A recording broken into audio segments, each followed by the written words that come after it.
kidding? Just one shot? They're not all zombies, Doug.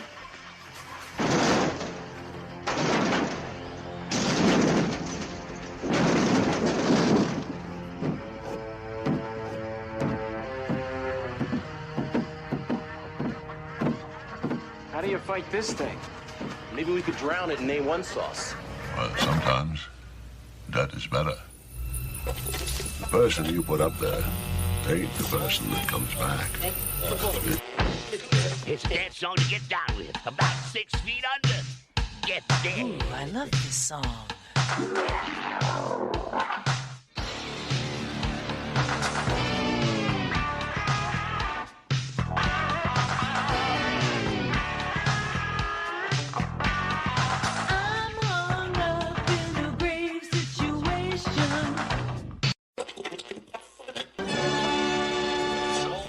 And now we come to the thrilling final episode of our radio drama. Hello, and welcome to episode 177 of the Rotten Views podcast. Thank you, everyone, for showing up for another episode. I'm not sure if you guys clicked on this episode as your first episode, or if this is like your 170th episode, or whatever it might be. I appreciate it. Thank you for saving the podcast. If it's on your, auto download list or whatever podcast platform you're on. I appreciate it, and I appreciate you guys coming back each and every single week. We have a fun one set up for tonight. One of these days I'll get really good at this intro. It might not be this year. It probably won't be this year at all. Let's be honest at that point. But we have a lot of fun doing this podcast, so I'm just going to keep trying to get improving it and getting better at it, and I love hearing your guys' feedback, so make sure to follow me on all social media accounts at Typhonstein. All the links will be down below. We don't want to get into that business right here at the point in time, but for new listeners, if you guys have never, obviously if you're a new listener, you haven't listened to that episode, what I do is I pick a random movie, I talk about from start to finish, hit all the points in between that catch my interest. So if you don't want to be spoiled on a movie that's usually came out in the 80s or 90s or even before that, I think we've done a couple early 2000 movies, but for the most part they're all older movies. If you don't want to be spoiled, feel free to hit that pause button now and go find a copy of the movie. Luckily for you, for today's movie, Double Dragon from 1994, you can find it on Plex, you can find it on Amazon, you can find it on YouTube for free. So definitely, if you need to, feel free to pause it now, go check out the movie, then come back. But if you're not worried about spoilers, then stay here, get some popcorn, get comfy, just relax. Unless you're at work, then try to make it look like you're doing some work and being busy. I don't know, it is what it is. Wherever you're listening to it, I appreciate you guys for coming back each and every week, and like I said, if you're a new listener, I appreciate that. Hopefully you'll hit that subscribe button and come back next week as well. If you guys enjoy the content and you want to see some more, make sure to go check out that YouTube page. The links will be down below. It's at Typhonstein. We have the weekly game video that drops every single Wednesday. We have old episodes of the podcast. We're going to be doing some video episodes of the podcast, maybe do some live streams of the podcast. I'm not really too sure on that aspect yet, but we have been doing a lot of live streams on YouTube as well.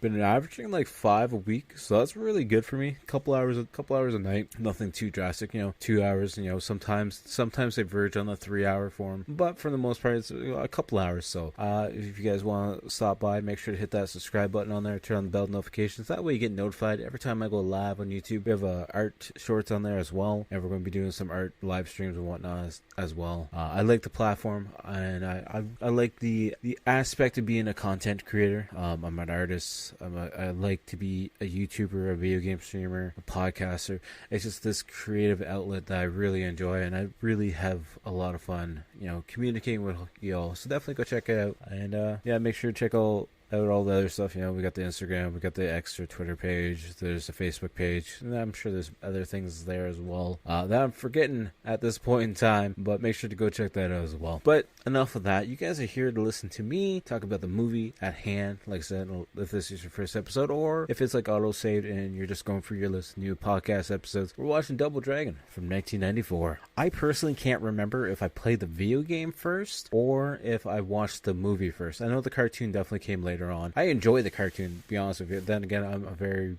big cartoon fan. Maybe we'll do some cartoon artwork. Maybe I'll throw up some artwork for this one before this episode comes out. Hopefully. I'm not going to say yes or no because, that's sometimes, everything just gets ahead of you and you lose track of time. And next thing you know, you got an episode of the podcast coming out and you're still not done editing it. That's happened last year. This year, we're good. But then again, we're still in the first month of the year, so we still have a long year to go. But hopefully we'll stay ahead of it each and every week. I'm recording this as the last episode has just dropped. The Guyver episode. Love that series so much. We'll probably get into another one of those movies as well at some point in time. But if you guys are Double Dragon fans, I would love to know, like, did you watch the movie first? Did you play the video games first? Did you actually find out about the cartoon first? Or maybe the action figures? I'm assuming they had action figures. I don't remember ever personally having any of the action figures that might have gone with one of these various series, but I'm probably going to have to look them up now afterwards after I'm done, just because now I'm going to be thinking about that the whole freaking time. So yeah, back to the movie at hand. It has a 3.9 out of 10 on IMDb, a 12% on Rotten Tomatoes, and 4.5 out of 5 on Amazon.ca. Apparently 67% of Google users have liked this movie. The release date for this movie was November 4th, 1994 in the States. Had a box office of 4.2 million estimated. Budget of 7.8 million though, so sadly it didn't do that well. The director for this one was James Yuckett. I'm probably butchering that name. He was also the director for 1985's TV special Phil Collins' No Jacket Required. He's best known for doing the Double Dragon movie, as well as The Return of Bruno, a TV movie from 1987, and he did Genesis Land of Confusion music video from 1986. So he likes his music. He's also done stuff for Fall Out Boy, Def Leppard, Jeff Black, Mariah Carey's Merriest Christmas. Oh boy, this is interesting. And this one also apparently has 3 writers credited for it. The first one we're going to talk about is Paul Dini, who is best known for doing Batman the Animated TV Series, where he was a writer from 92 to 95. He did 26 episodes. He did 24 episodes of the New Batman Adventures from 97 to 99. He was the writer for 23 episodes of Lost, and he was the writer for 52 episodes of Batman Beyond. Love that series. 1999 to 2001. He was also credited for being the writer for the Harley Quinn TV series from 2019 to 2023, where he did 38 episodes of that as well. He's got some more Batman related stuff coming out as well, and he worked on the Creepshow TV series for 3 episodes from 2019 to 2021. The next writer we're going to talk about is Neil Schusterman. Actually, you know what? I like this guy already. He's best known for being the writer for 2 episodes of R.L. Stein's The Haunting Hour from 2011. He did 6 episodes of the 1998 TV series Animorphs. He was also the writer for 7 episodes of Goosebumps from 1996 to 1998. And that's pretty much about it for him, to be honest with you. The final writer will be Michael Davis. I can actually pronounce that name right. He was the producer for 1997's 8 Days of Week, the writer for 2007 Shoot 'Em Up. He was the writer for 100 Girls from 2000, and he also worked in the art department for 1991's Teenage Mutant Ninja Turtles 2. Interesting, at least he's got the Ninja Turtles under his belt. The other ones, I know nothing about at all. And then we're going to jump over to the cast for Double Dragon. One of the first ones we're going to talk about is Robert Patrick playing Koga Shuko. Obviously, he's best known for being the T-1000 in Terminator 2 from 1981. He was also Coach Joe Willis from the 1998 The Faculty, which we'll be doing on this podcast at some point in time. And he was also Mike Rogers from the 1993 movie Fire in the Sky, which we did last year with the podcast. I think we did like a whole UFO month for that one. The next actor we're going to talk about in this movie is Marcus Dacascos playing Jimmy Lee. Probably butchered his last name. I know I probably did. I'm worse. I'm the worst person ever for last names. But he was Manny in the 2001 movie Brotherhood of the Wolf. He was also in Zero in 2019's John Wick Chapter 3. And he's done a bunch of other things. He was apparently in one episode of SpongeBob SquarePants. It was really weird. Abby's just like literally getting into that TV series now. So other than that, I don't know much about the SpongeBob universe. I'm not looking forward to it at all, but it is what it is. He was also in 18 episodes of Hawaii Five-0, where he played Wu Fat from 2010 to 2020. It's a good time span on that one. The last actor we're going to talk about quickly is Scott Wolf, who's playing Billy Lee. Of course, Jimmy Lee's brother, who's also best known for being in 62 episodes of the 2019 to 2023 series Nancy Drew. He was in 35 45 episodes of Night Shift from 2014 to 2017, and he was in 142 episodes of Party of Five from 1994 to 2000.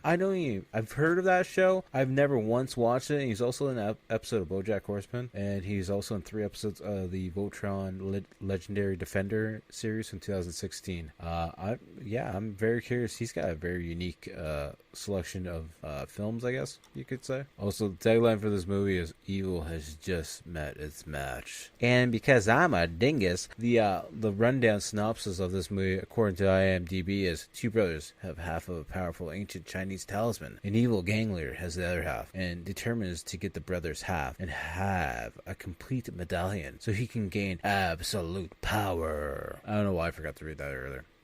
My mind's all over the place. It's getting late at night, to be honest with you guys, because I just finished a YouTube stream, so definitely go check that out. Go subscribe to the YouTube channel. But anyways, enough of that. Let's get in the movie at hand, okay? I got a fresh cup of coffee, and we're going to get right into it right now. Presents Saturday Night at the Movies, the television series which each week brings you the finest in recent motion pictures.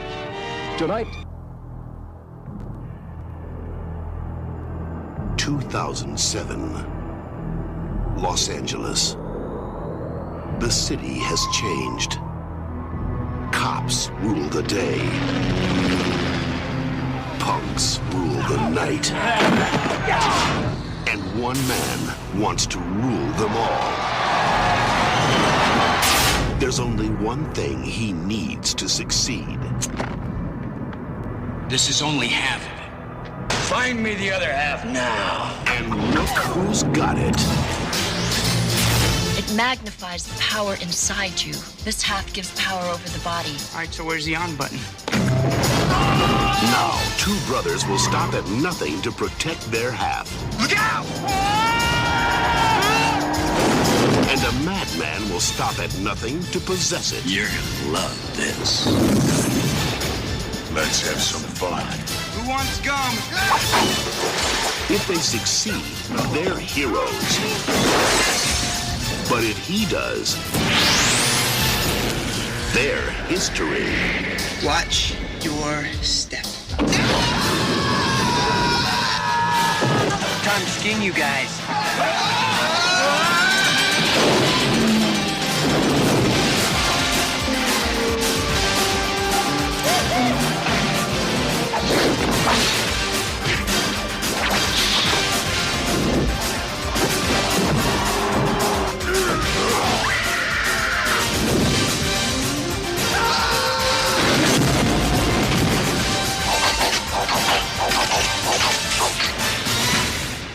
T2's Robert Patrick, Scott Wolf, Mark Dacascos, and Alyssa Milano, Double Dragon.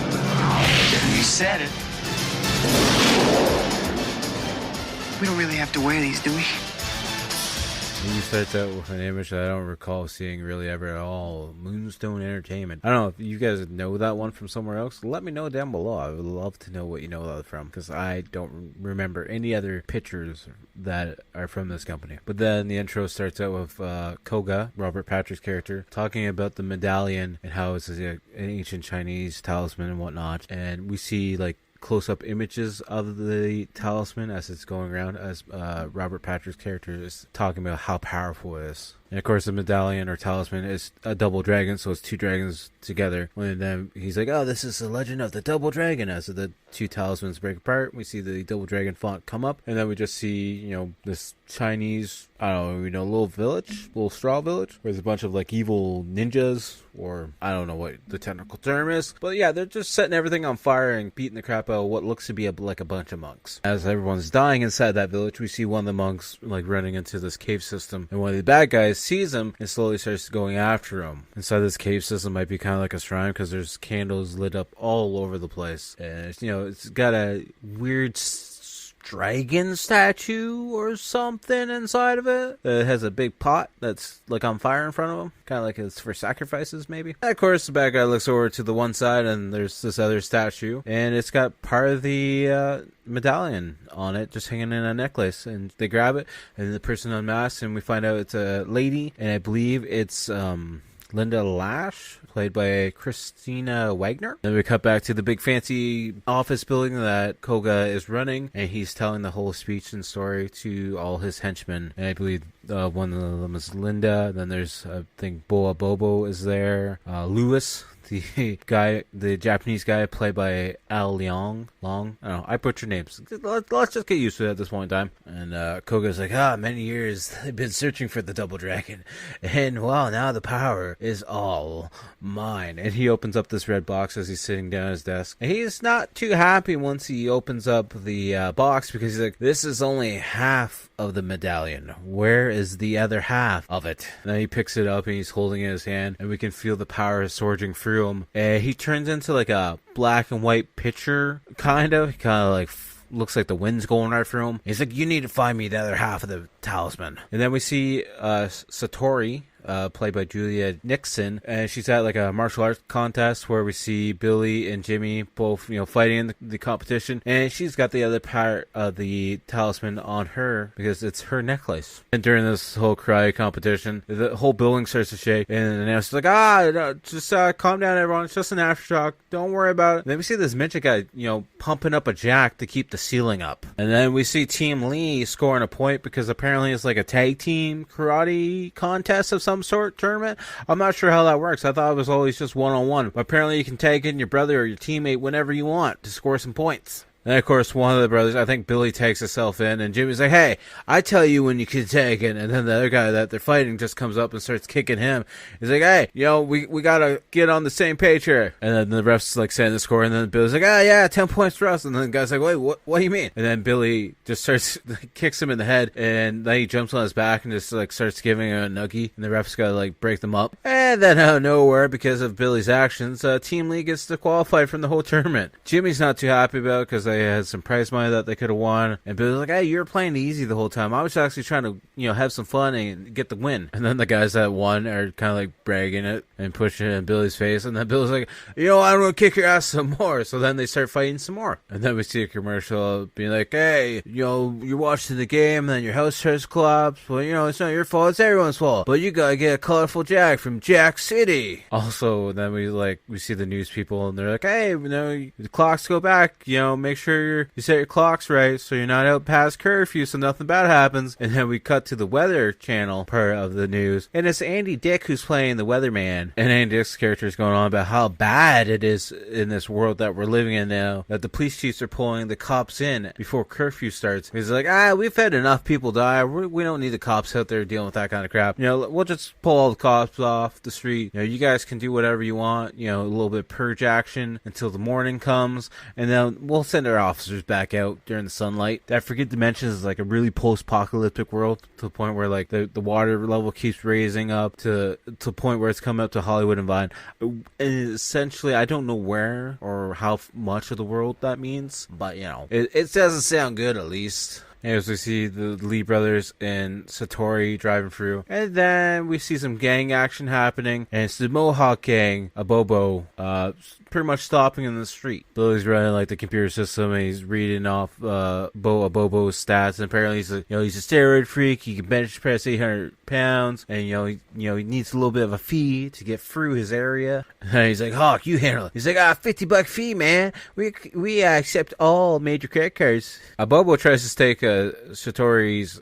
dragon medallion. She's like, no, I can't. It's got sentimental value to me. And then she stabs him in the hand with what might be a pen. I'm not really too sure.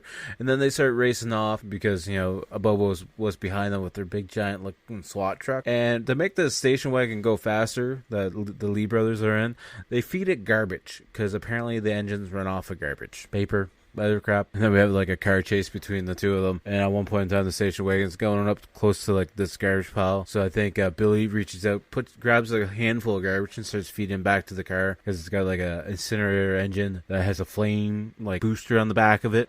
Good old space future logic, I guess, post-apocalyptic world. And then Billy grabs a map and throws it out, and it actually gets stuck on the front windshield so Bobo can't see it all. But little do they know that Bobo's truck apparently has this tactical camera that comes out of the top of it, and he's like playing a video game with them. We see this on the screen as like badly done CGI cars fighting each other and like little explosions happening. And Bobo's crashing so much that I already forgot that guy's name. He's like, dude, you must suck so much at video games. Here, let me have the controller. I'll do better. And Jimmy's like, what else can we burn? Because they're right behind us again. So then Billy opens up the glove box again, and we see some spray cheese that says right on, do not combust. So he's like, what's the worst that can happen? Puts it right in, and then the station wagon pretty much goes into warp speed at this point in time and gets away from a Bobo and Mohawk. And on a Bobo's computer system, he sees that they went down a dead end, so they start to fall down that dead end, and they're scraping the whole entire way down this dead end alleyway because their vehicle is too big, to the point where they're both screaming at each other as the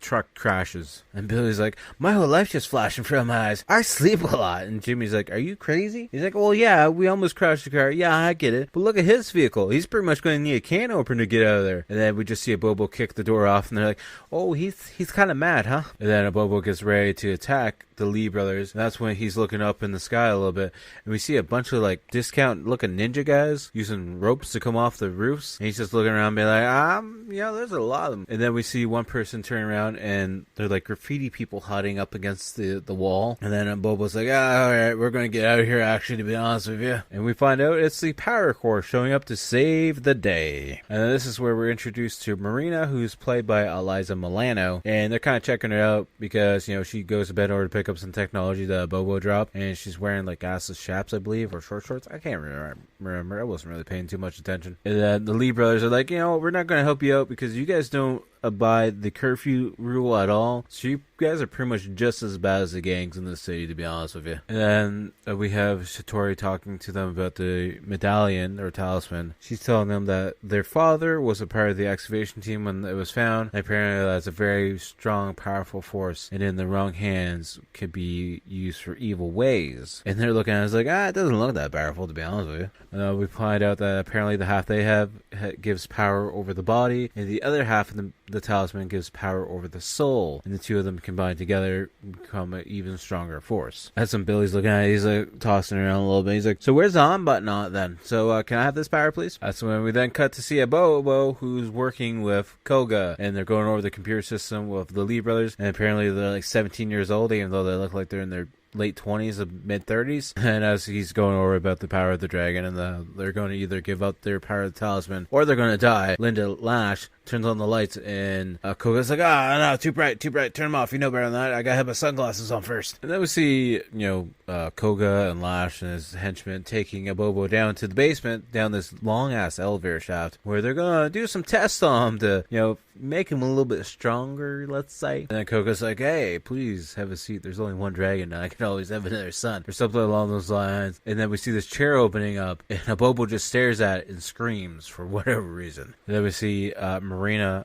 at home, and she's got like a white nice family home, and we find out her dad is one of the police officers, and she's putting a wig on, so I'm not sure if they know that she's got like short blonde hair or not, or if she just does the wig thing the whole entire time. I really don't know. And of course, on the TV something comes up saying that the Power Corps took down a plane and they're being targeted for it, and then the dad, who's a police officer, is like, damn Power Corps. And then Marina starts standing up for it because she's like the leader of the Power Corps, being like, no, it's a setup, they're just making them look bad. And we see the Lee brothers, they're doing some practicing in their home gym area, whatever it might be.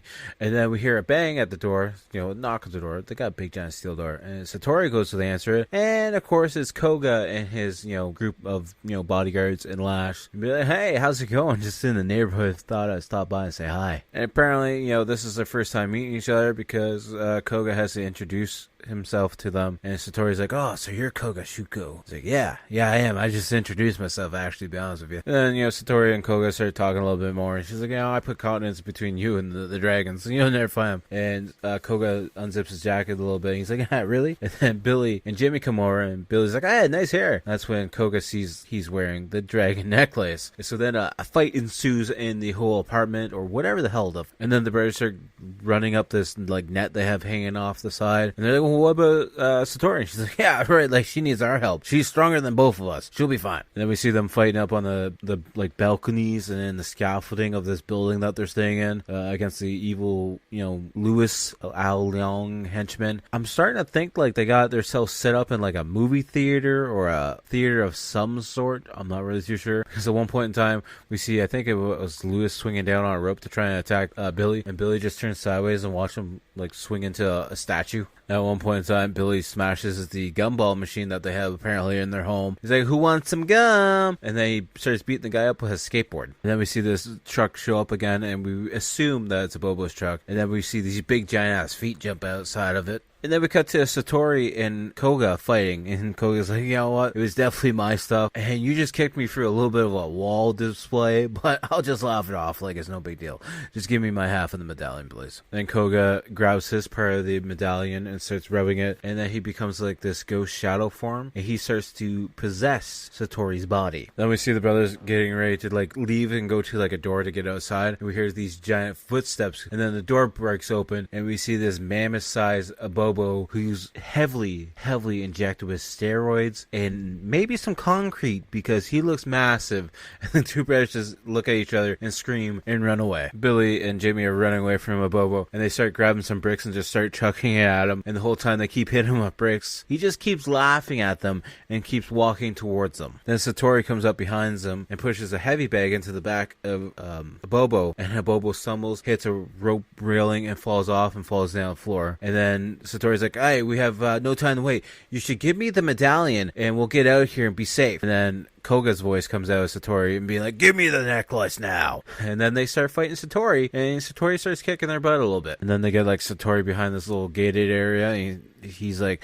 "You made a very fatal mistake." And then we see the ghost version come out of Satori and go up on this other ramp. And he's like, "It's really bad, boys. You got Satori locked in that little cage area, and this place is a fire trap," as we see his henchman pouring some gas all over the place. And then of course Koga lights a match to light his smoke, and he's like, "The choice is yours. Either you save Satori or give me the the half of the medallion and we'll just call it even. Satori won't die, but well, if you don't, she's going to burn to death." And Lash is leaving. He's like, "Is it just me or is it hot in here?" So we see the whole place going up in flames, and then we see one of the bricks that actually bounced off of Bobo hit a gas line, and now the gas line is leaking as well. Then Satori finally gets out of the cage area because she keeps kicking the door to the point where the lock breaks, and then they're getting ready to leave, and then Koga shows up again and grabs them, and then next thing we know, they kick Koga off, and for whatever reason, Satori locks herself in the room with Koga, assuming that he's probably going to die, but really he's not, because he's got that like ghost shadow power. And then we see the boys running out of the place that they live in, and then Satori's waking up because Koga like knocked her out quickly, and as she's waking up, the whole building explodes and they go flying over their station wagon that they own outside. And then we see like this underground fight club looking area, and I forget the guy's name, but I guess it's all the gangs together, and the guy calling the shots at this point in time, or doing this like meeting call, I forget his name, but he's the main guy from the original Hills Have Eyes. That's when we then see Koga show up to this meeting, and everyone kind of just stops rioting and goes quiet. He's like, "Hi, I am Koga Shuko. Nice to meet you guys. Also, just so you guys know, now that I'm here, you guys will do everything that I say, okay? Because I'm the strong one." And that's when we then see Koga Shuko go invisible, and then we just see the shadow of him as he's choking out the guy from Hills Have Eyes. And then everyone else starts, like, riding behind him, being like, "Oh, yeah, he's the real deal. Yeah, he's the real deal." And then we see, like, the Power Corps people unburying a Bobo from the rubble of that house that blew up, or the movie theater that blew up. And then we have the two brothers fighting with each other, arguing, because the car's broken down, they're down by the water, Satori's gone, and Jimmy's like, "Well, Satori should have told us about the dragon a long time ago. That way we could be prepared for this.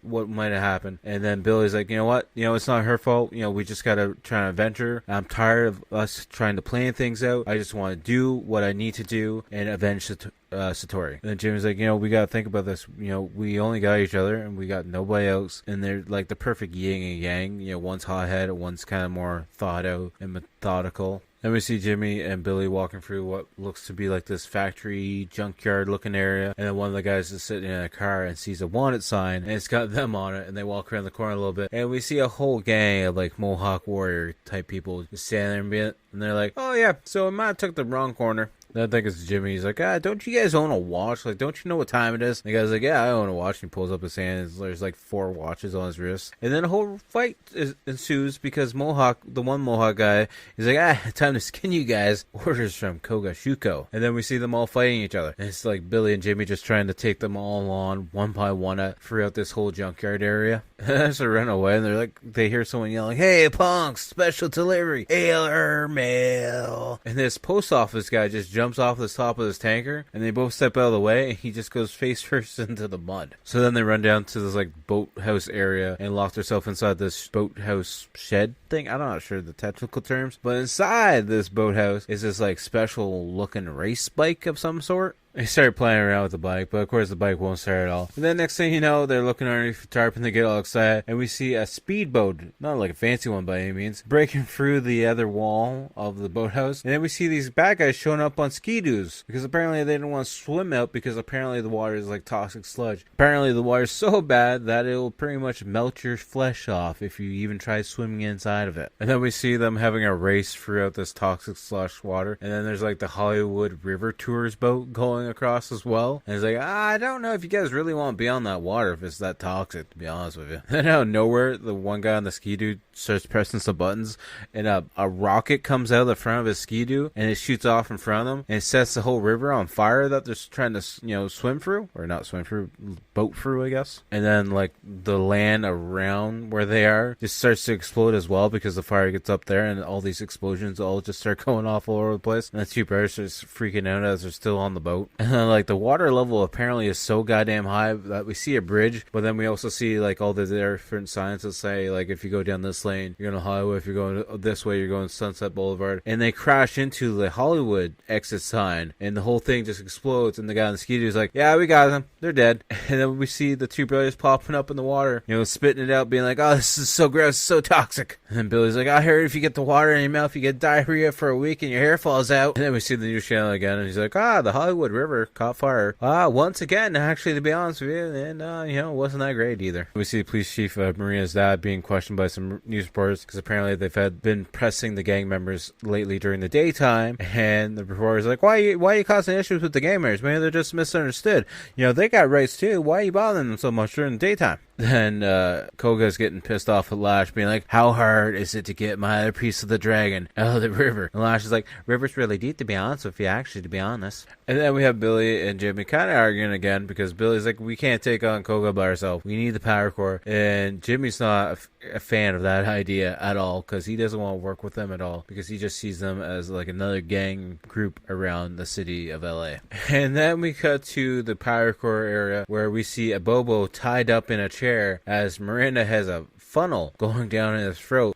Open up, here's the time for another airplane. And Bobo's like, oh, please stop, leave me alone. And Miranda's questioning a Bobo because she's like, why is Shuko trying to bring all the gang members together on the same team? He's like, I've told you everything I know. And she's like, he's already used you once. Why are you trying to cover for him? Then Miranda's like, well, maybe another special week of my special spinach diet will do you some good then. And then he just has like a big look on his face as he starts gassing up the whole place. And then they put him in like a lockup somewhere. And then Billy and Jimmy go to where they believe the power core entrance is, and Jimmy goes to open this door, and Billy's like, hey, wait, that sign says please use the other door. He's like, oh no, it's just a diversion, don't worry about it. So they walk into this beam, and it's complete darkness. And then Billy's like, hey, you got a match? I can't see anything. So Jimmy lights a match. He's like, and they see a sign beside him saying, caution, watch your step. And they're confused a little bit. And the next thing you know, we see them in a mine car getting sent down a ramp, and then that mine car hits a stop, and they get launched out onto like this bouncy pad where we see a bunch of kids ready to kick their ass. And Jimmy's like, great, power core midgets. And then Miranda shows up. He's like, you guys need some help? Why don't you just use the stairs over there? And she's like, yeah, I know you guys, your theater got blown up, and that's where we actually found a Bobo. And they're like, we didn't see a Bobo there. What are you talking about, Bobo? He's like, he's as big as a house now. You can't really miss him, to be honest with you.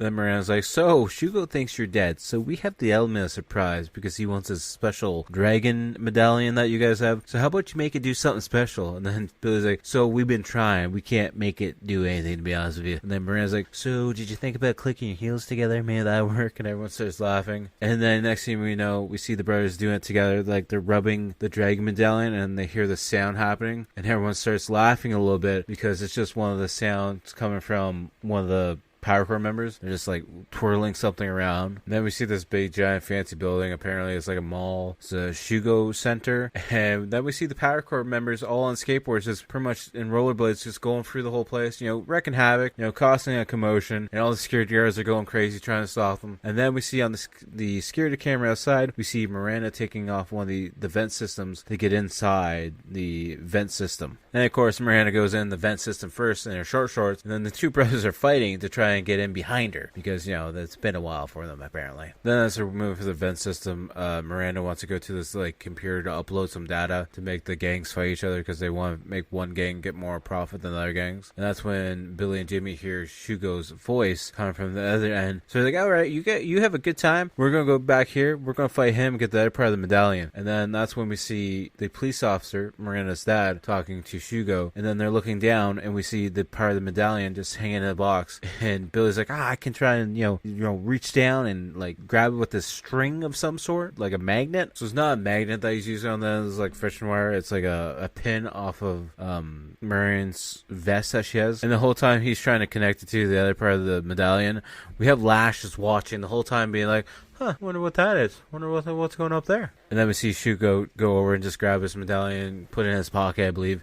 And then Lash goes over to one of the Japanese statues and grabs a giant spear blade and starts putting it up in the vent system. And Koga's just like, what the heck are you doing over there? And then Billy and Jimmy and Miranda fall through the ceiling, and the officer's like, Miranda, is that you? And he's like, hey, Dad, funny seeing you here, actually, to be honest with you. And then we have Koga, luring the brothers over to the elevator shaft with the medallion in his hand, and then he just jumps out of the way, and they both have to jump on the elevator lines and slide down the elevator shaft. And then right behind them is Miranda falling. Well, at least she has gloves on because the two brothers are doing that bare hand. So I'm sure their hands are destroyed at this point in time. And then we see them in the special scientist morgue lab place because that's what I think Billy calls it. Because Miranda's like, hey, what is this place? He's like, it looks like a morgue, to be honest with you. And then we see Billy taking the tinfoil off of this body that's laying on a desk. And he starts literally poking it in the forehead, being like, hello, anybody in there? Is this your on switch? Hello. And then Miranda pulls up a strand of wrap, and it's this weird guy, and she starts screaming, and Bill's like, you're gonna wake up the dead. And that's when we then see this giant basketball player getting up off one of the operating tables, being like, so big guy behind you, dead guy, big dead tall guy behind you, we got some issues. And then we see the three of them fighting this big guy who's possessed, of course, by Koga. And then they crush the big guy with this metal door that kind of slumps down. And then we just have the shadow form of Koga standing there being like, give me the medallion now. Come on, let's be over with this. And then Jimmy hits another button, turns on this fan, and it sucks Koga through the vent system. And it's almost sucking Billy through. But in time, Jimmy's able to turn off the buttons with the power with the help of Miranda, actually. And then we see Koga possessing this other body that has metal arms and a metal missile-looking top of his head. He starts, blasting Billy around, and then Jimmy tries to, him in the back and tries to take him on, while all these punches aren't doing anything. And then next thing you know, we see Billy and Miranda are on this slab that's closing up the back room area to them, and then we just see Koga bear hugging Jimmy as they're getting sucked into these other areas. We then see Jimmy passing out from the pain of being bear hugged, and Billy starts freaking out on the other side of this steel door that's now closed because now he's lost what he thinks is his brother, or his brother's not lost essentially. He's trapped on the other side, but he's not dead at least yet. He originally assumes that he's probably dead. Then we see Miranda's dad talking to the police force, be like, we're going out there tonight. And one of the officers like, you just want us to go out there because your daughter's out there. He's like, no, I want us to go out there because my daughter's doing our job for us, and we are the men of this police force, and we need to handle the streets. It's our job to do it. And we see Koga talking to Jimmy, who's chained up on a chair, and he's trying to convince his brother to give up the medallion. And Jimmy's of course saying no. So then Koga comes over. He's like, fine then, I'll just kill you, just like I killed your father. Then we see Billy back at the power station, or whatever it's called, Power Core, and he's talking to Miranda, saying, you know, I can't take on Koga by myself because I'm not powerful enough. And then she's like, it's okay, you got me to go with it. And then we see the gates opening up in their area, and all the other gangs are starting to break into the Power Core building. And then we see that same mailman that did the face splat into the mud. He shows up and starts, you know, fighting Billy, and Billy just like kicks him off. And then we see, you know, Lash is in there. She's got her whip and she's throwing people into this green water. I'm not sure if it's a toxic slime or not, or if it's just green water for all I know. Then at one point in time, Miranda gets captured by some of the bad guys, and Lash is like, now we get to talk. And then Billy comes over and kicks the two guys off of Miranda, and then Lash goes to like whip her with her whip, and it gets stuck on a beam, and she can't apparently let go of it. So then Miranda just comes over and knocks her right out. Then we see a Bobo in his like cell, you know, hidden away from everyone else, and for the first time ever, he's looking in the mirror to see what he looks like, and he's having a little bit of a meltdown because of the way he looks now. Then we see Miranda just tying Lash up to a beam with her own whip. He's like, you're lucky, I usually put people in the hospital. And then out of nowhere, someone else goes to hit someone else and accidentally hits Lash in the face and knocks her right out. And then as Billy is fighting, Jimmy comes down and knocks out two guys, and Billy's all excited, but let's kick some butt. And we hear Koga's voice come out of Jimmy's body, and he kicks Billy through some glass. And then we have Jimmy, you know, drawing everyone's attention and making everyone stop fighting, or Koga, whatever you want to say. And he's like, hey, little dragonfly, what are you going to do now? And then Jimmy just starts beating Billy up and throwing him around the building that they're in. And then Billy's holding his part of the medallion. He's like, if you're looking for an emergency medallion to work, this would be the perfect time for you to actually work. And then we see Billy like trying to avoid Jimmy, and then he's standing on top of some arcade machines, and he's holding a medallion. He's like, you piece of junk, I can do better without you. And he goes to throw it, and then the medallion finally activates and shoots back at him and lights up inside his hand. And then Jimmy jumps up and he's like, I'm tired of this game, you better give me that piece of the medallion. And then he literally kicks Billy through a concrete wall. And Billy's laying on his back, like, I'm okay. Hey, it must be the power of the body. It didn't hurt me at all. So then Koga's then, you know, standing underneath a heavy bag as he's getting ready to pull his rope, being like, either you give me the medallion or your brother Jimmy dies. And Billy says no, and then he pushes Jimmy out of the way and takes the heavy bag hit himself. But of course, you know, he's got the power of the medallion now, the body power, so he doesn't feel damage at all, or pain, I should say. And Billy finally starts fighting back at Jimmy, and Jimmy grabs the necklace and actually hits the medallion, or breaks the medallion off the rope. And then Jimmy gets kicked again, and the medallion piece goes flying. And then apparently Koga's gone out of Jimmy's body, because then, you know, they're talking and being like, Billy's like, I'm sorry for kicking your butt. He's like, no, you kicked Koga's butt. You didn't kick my butt. And then we see the shadow form of Koga coming up through the floor and grabbing the medallion piece that's broken off the necklace now. And then Koga's holding both pieces of the medallion, and Billy's like, oh, and Koga's like, you said it. And then he puts both pieces of the medallion together, and like a big breeze or wind comes through everything, and everything starts to light up. And then Koga slowly starts to transform and change into like this double knight character, or double demon character. I'm not really too sure. He's in a black cloak, and he spawns into two different people with swords or sticks. I'm not too sure. Maybe they're like practice swords. So now Jimmy and Billy have to fight both versions of Koga. And then we see a Bobo making his way through the crowd, pushing everyone out of the way. And then a Bobo's yelling to Marina, being like, he hates the lights. And then Koga's like, you're weak like your father. And Billy's like, you're ugly like your mother, though. And then we see the two brothers fight off two versions of Koga. And every time the sword hits something, it kind of like melts right through whatever it hits. And then Miranda finally gets the generator back on, and all the lights start turning on. And then Koga starts freaking out because he's like, I can't handle the lights. As it, you know, he looks like he acting like he's gonna melt because the sunlight's hitting him. And then we see Billy and Jimmy finally, you know, working together, and they kick both the shadow versions, and they kick Koga back into his human form, I guess. And then the both of them are holding each separate piece of the dragon medallion. And then Koga's like, and the brother's like, yeah, you said it. And then we see the brothers finally change into their iconic Double Dragons uniforms. And then we see Satori popping up as like a magical form, being like, the medallions have finally brought out the true force of the Double Dragon. So then they start beating up Koga, and he's like, okay, I understand burning down the theater was a really bad idea, but how about I buy you guys a new one if you stop kicking my ass? And then Jimmy's like, you know what, I got the spirit medallion, so I'm actually going to possess your body, Koga, and start making you slap yourself and acting like a fool. And the police chief shows up and he's like, Koga's like, hey, so I know the police department is really underdeveloped and stuff, and you need some more money. So I'm going to give you $129 million, to help with the police force.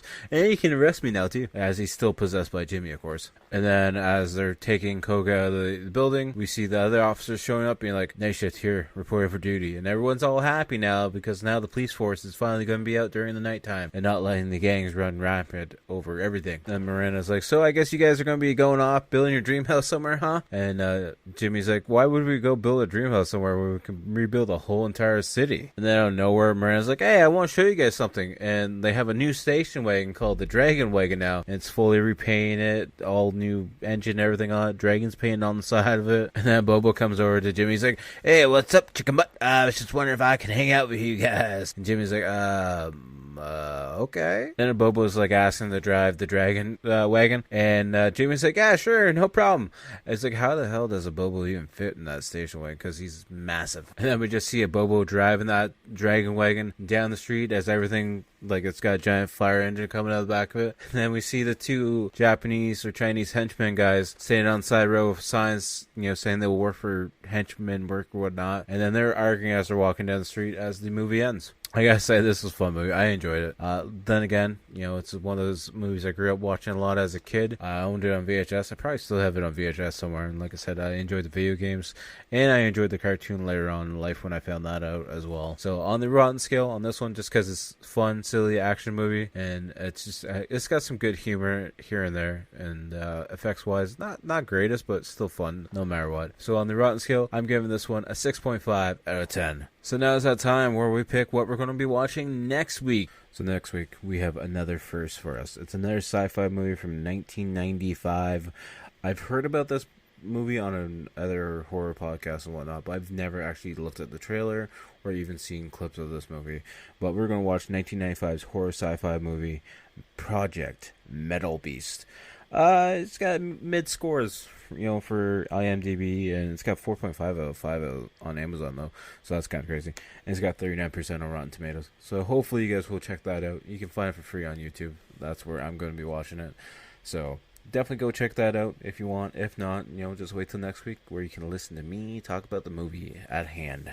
But until then, make sure to check out the outro band, Toronto-based horror band Blood Opera. All their links will be down in the description below, but you can find them all on all social media accounts like Instagram, Spotify, YouTube, SoundCloud, Facebook, anywhere and everywhere. And if you want more content, definitely check out all my social links all down in the description down below. But you can find me on all social media accounts at Typhonstein. We're on everything: X, Instagram, Facebook, YouTube. YouTube being the main thing. Like I said at the beginning of this podcast, definitely go check out the YouTube page where you can find the weekly game video that drops every single Wednesday. We've been doing a lot of live streams over there as well. Been doing a lot of GTA Online. We're going to be introducing some more different games into the live stream at some point in time. I've just been having a lot of fun just messing around with GTA Online and doing all that kind of fun stuff. And you got art videos over there as well, old episodes of the podcast going. It's just a fun spot to be, so make sure you go hit that like button on some of those videos. Hit the subscribe button, share it with a friend, enemy, whatever. And I'll see you guys all next time. Peace. Will ever be able to rest in peace again, and so the dead will rise up and take over the earth, and you've got to get to Dunwich. You must reclose those gates.